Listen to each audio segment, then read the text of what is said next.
At the Qatar Economic Forum, Bloomberg's Mishal Husain thought she could corner Elon Musk about his Department of Government Efficiency. That was a big mistake. What followed was a masterclass in putting smug journalists in their place. Like talking on a computer, that's what Musk said. And that was only the beginning. From Doge's effectiveness to Tesla's future, from political spending to AI warnings, every question became an opportunity for Musk to expose the media agenda. But it's what happened when they pushed him about the OpenAI lawsuit that really set the virtual forum ablaze. And when you see how this exchange ends, you'll understand why his critics have gone mysteriously quiet. So don't go anywhere. And just like Musk's innovations changed the game, Dr. Josh's turmeric discovery is revolutionizing pain relief. If you've got acheness or stiffness or constant joint pain, listen up. His breakthrough, the extract, is 200 times more powerful than store-bought turmeric, helping over 300,000 Americans ditch pain medication and injections by attacking inflammation at its source. This turmeric hack shuts off pain naturally like a light switch.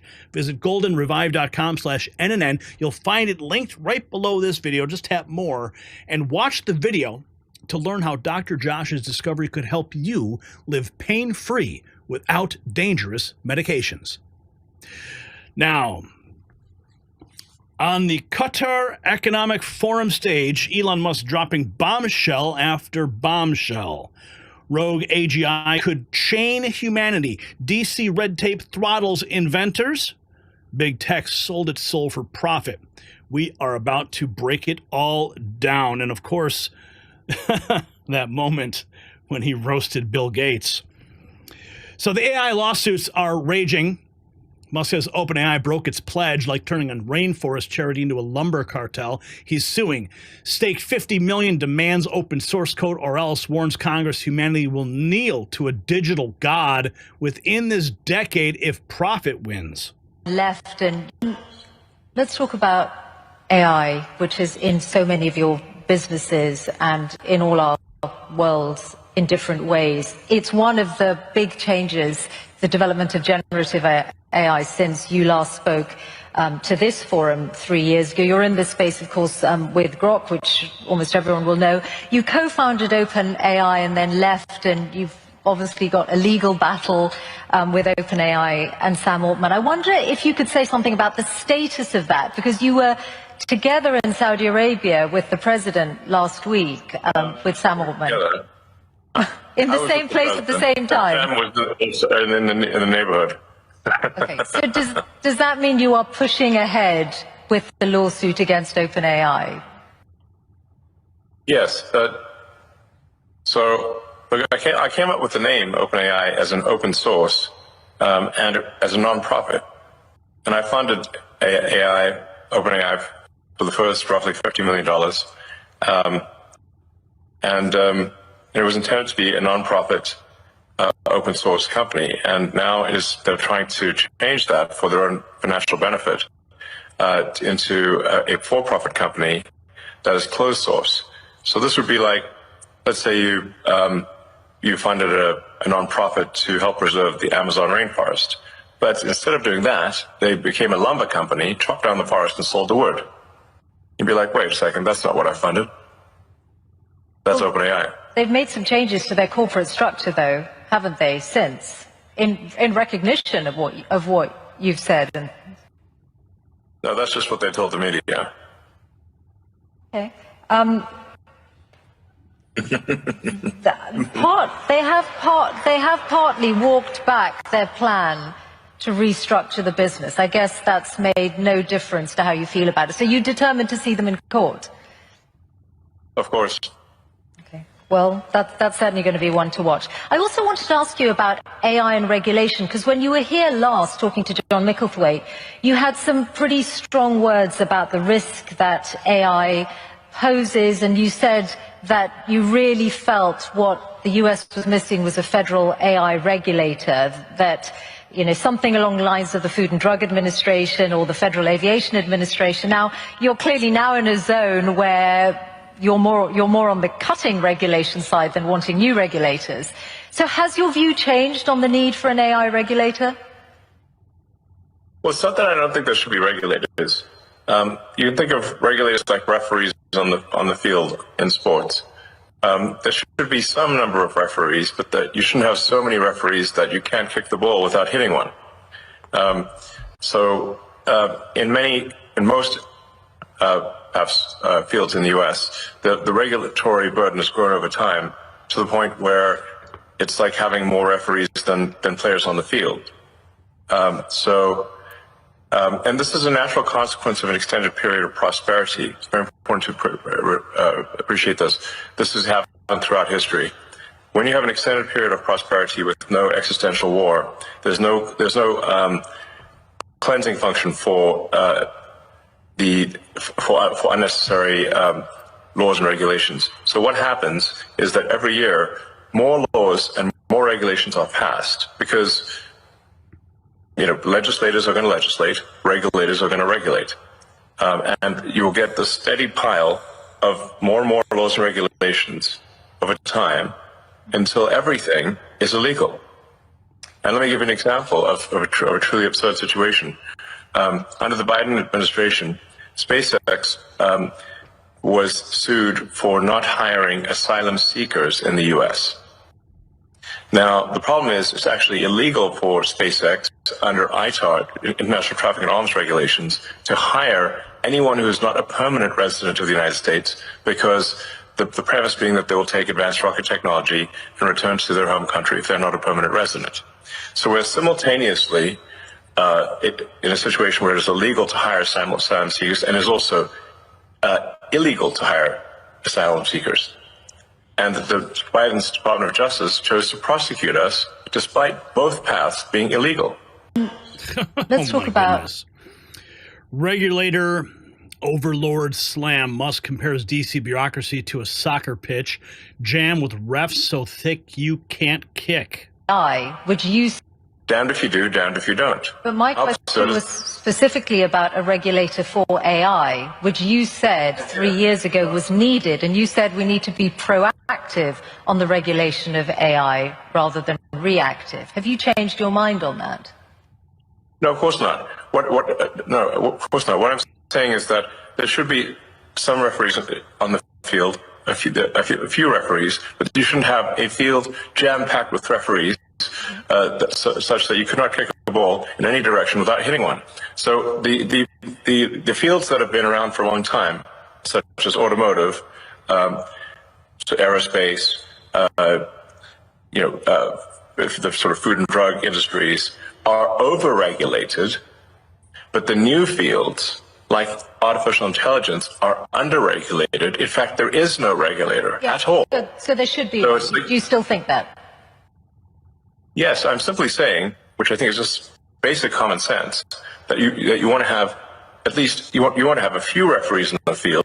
You don't want to have an army of referees, but you want to have a few referees on any given field, in any given sport, or even any given arena, industrial arena, to ensure that public safety is taken care of. But you don't want to have so there's a proper number of referees.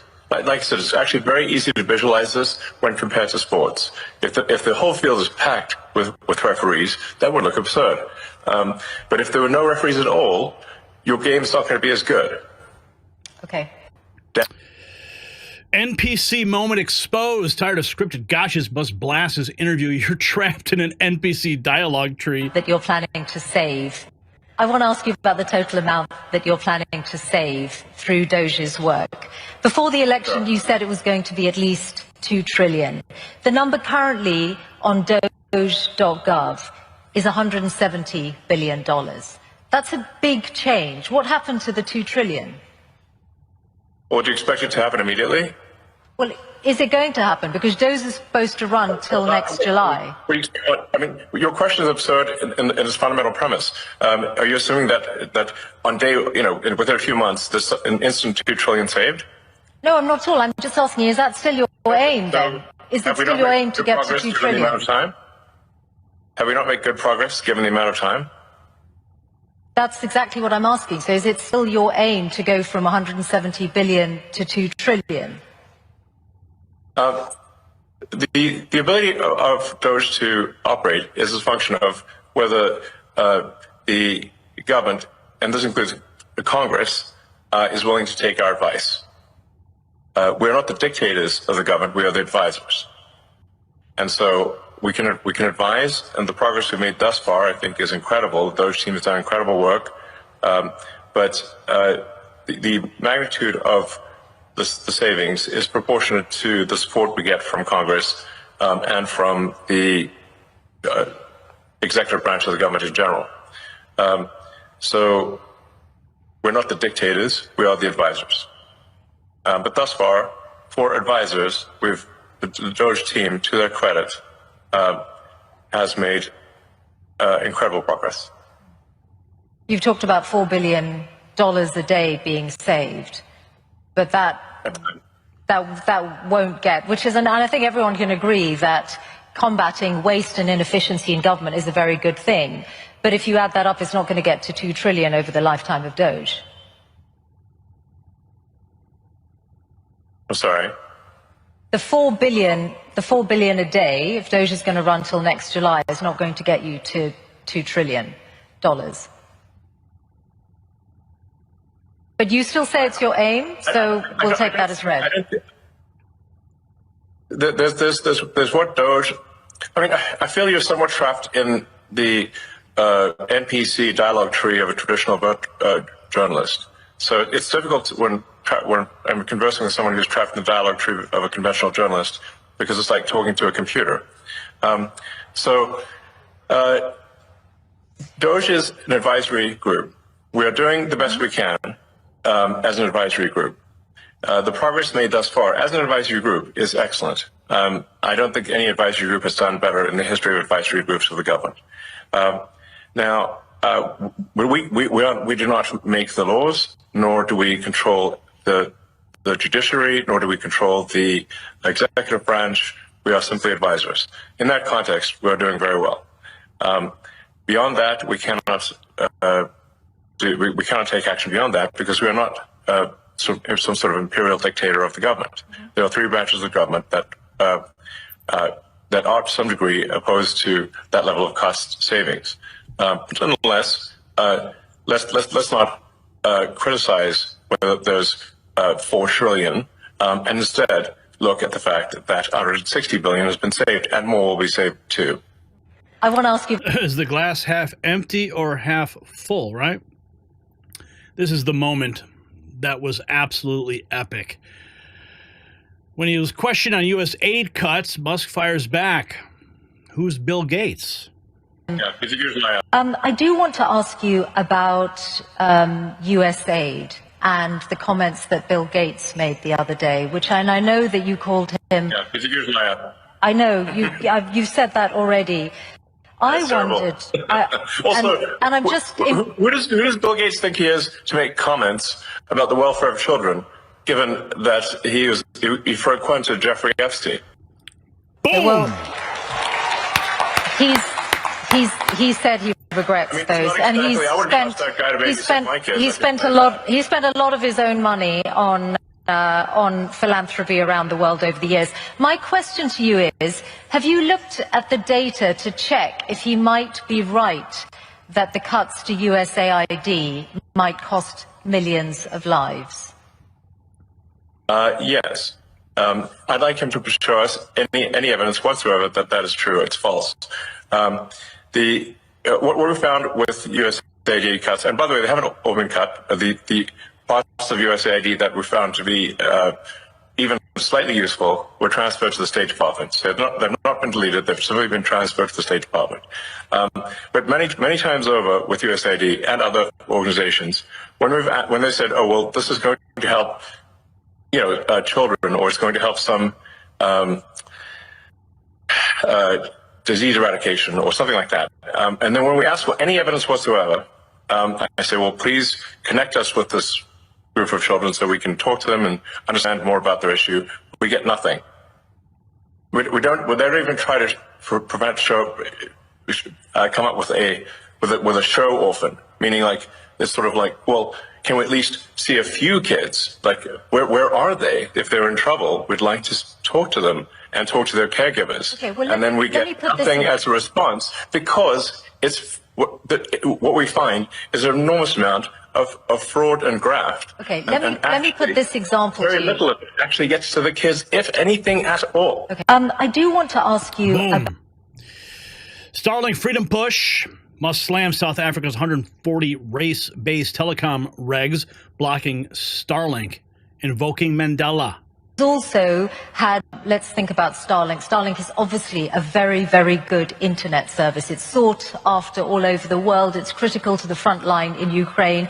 It has also had more contracts coming its way, and there is some evidence that companies are allowing access to it because they want to be close to the Trump administration and send the right signal. So Bloomberg broke news today that the South African government is working around the rules on black ownership in order to allow Starlink in, and that is being done on the eve of the visit that President Ramaphosa is going to make to the White House. Do you recognize that as a conflict of interest? No, of course not. First of all, you should be questioning why are there racist laws in South Africa? That's the first problem. That's what you should be attacking. It's improper for there to be racist laws in South Africa. The whole idea with what Nelson Mandela, who was a great man, proposed was that all races should be on an equal footing in South Africa. That's the right thing to do, not to replace one set of racist laws with another set of racist laws, which is utterly wrong and improper. So that's the deal, that all races should be treated equally, and there should be no preference given to one or the other. Whereas there are now 140 laws in South Africa that give that basically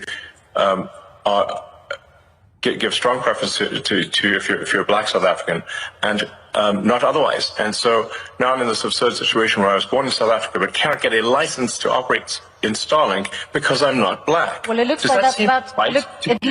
looks Does like that that. seem right to you? Looks like that's about to change. I just asked you a question. Please answer. Does that seem right to you? Well, those rules were designed to bring. Yes or no? Those rules were designed to bring about an era of more economic equality in South Africa, and it looks like the government has found a way around those rules for you. Ask you a question. This is your interview. Everyone wants to hear from you. Ask you a question. Yes or no? Not Racist for me. laws, yes or no? Not for me to answer. I have got a question for you about your government work though, and the amount of savings. Why do you like racist laws? This is not for me to answer. Come on. Yes, it is. Now, you wouldn't be trying to dodge a question. You have to ask It's a question. difficult for you Answer to my answer. question.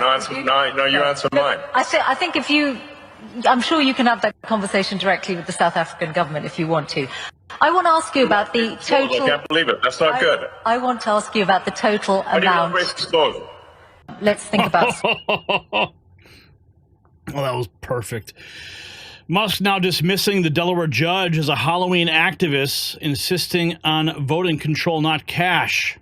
Being the chief executive of Tesla. Tell me then how committed you are to Tesla. Do you see yourself, and are you committed to still being the chief executive of Tesla in 5 years' time? Yes. No doubt about that at all. Well, no, I might die. Okay, short of that. I can't be see if I'm dead. So there's a slight amount of. Does that mean that the value of your pay doesn't have any bearing on your decision? Well, that's not really a subject of discussion in this forum. I think obviously there should be compensation for, if something incredible is done, that compensation should match that something incredible was done. But I'm confident that whatever some activist posing as a judge in Delaware happens to do will not affect the future compensation. This is the judge who twice struck down the $56 billion pay package that was awarded to you. I think the value on the current value of stock options. Yeah. Not a judge. The activist who is cosplaying a judge in a Halloween costume. Okay, that's your characterization. I think Yes. on the current value of stock options, I think the actual justice according to the law. on the current value of stock options, I think the value of that pay package stands at about $100 billion. Are you saying you are relaxed about the value of your future pay package? Your decision to be committed to Tesla for the next 5 years, as long as you are still with us on this planet, is completely independent of pay? No. It's not independent. So pay is a relevant factor then to your commitment to Tesla. A sufficient voting control such that I cannot be ousted by activist investors is what matters to me. And I've said this publicly many times. But let's not have this whole thing be a discussion of my alleged pay. It's not a money thing. It's a reasonable control thing over the future of the company, especially if we're building millions, potentially billions of humanoid robots. I can't be sitting there and wanting to get tossed out by, for political reasons, by activists. That would be unacceptable. That's all that matters. Now let's move on. Okay. Well, just one question. Let's move on. Well, one question before we move on to other companies, which is that I wonder if some of what has happened to Tesla in the last few months, did you take... Okay, moving right along. This is quite a thread. A lot of information here. Let's go to Maria Bartiromo. Doge fraud buster. Capital testimony shows Social Security Chief Frank Bisignano hailing Musk Doge task force. The work that Doge did was 100% accurate. They were identifying opportunity for fraud, and they still end up being a tremendous resource for us. And, you know, partnering with Doge has been tremendously valuable, even in my first few days here. And it's really about data integrity. That Social Security number, and I keep saying it, travels through the whole ecosystem, right? Every element, everywhere you go, people want to understand the Social Security number. If that Social Security number is still alive in the system, it has the opportunity for fraud. So we've worked really hard. I think people have done tremendous work at getting much higher data integrity. We've definitely found things that are not good, but I view it as out of adversity comes opportunity. The opportunity to eliminate fraud, waste, and abuse. The president was 100% right. He had it early, and he knew what he saw, and he used the information, and I plan on running a much tighter ship here. So scrolling back real quick here, this is where Musk vows prison time for the radicals who torched his Teslas. The violent antibody reaction, and I'm not someone who's ever committed violence, and yet massive violence was committed against my companies. Massive violence was threatened against me. Who are these people? Why would they do that? How wrong can they be? They're on the wrong side of history, and that's an evil thing to do. To go and damage some poor innocent person's car, to threaten to kill me. What's wrong with these people? I've not harmed anyone. So something needs to be done about them, and a number of them are going to prison, and they deserve it. And more will. You're referring to the attacks on Tesla showrooms, but I think... Yeah. Firing bullets into showrooms and burning down cars is unacceptable. Yeah. Those people will go to prison, and the people that funded them and organized them will also go to prison. Don't worry. But wouldn't you... We're coming for you. Wouldn't you...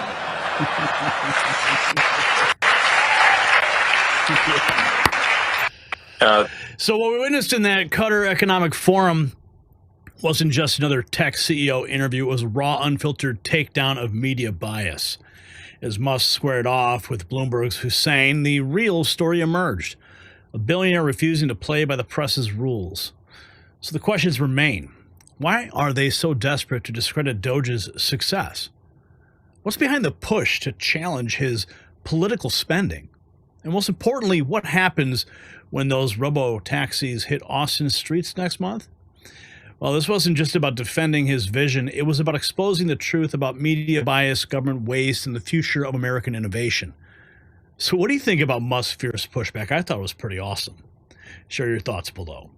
And make sure, if you want to spread the truth about the Next News Network, wear it proudly. Visit shop.nextnewsnetwork.com and check out our latest merch.